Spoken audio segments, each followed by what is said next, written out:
আচ্ছা, শীতকালে তোমরা এরকম পিঠে পুলি খেতে কারা কারা বেশি পছন্দ করো আমাকে একটু জানিও তো।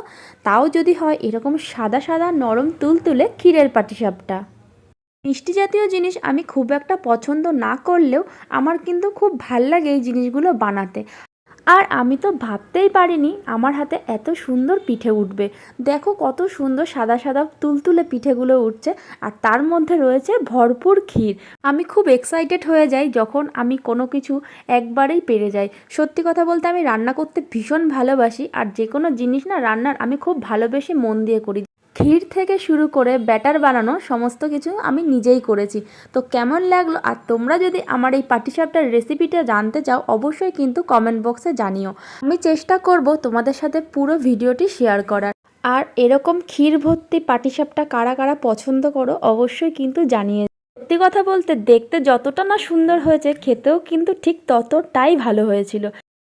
চলো আজকের ভিডিও তাহলে এই পর্যন্তই থাক। রেসিপিটা লাগলে অবশ্যই জানিও। চলো সবাইকে টাটা বাই।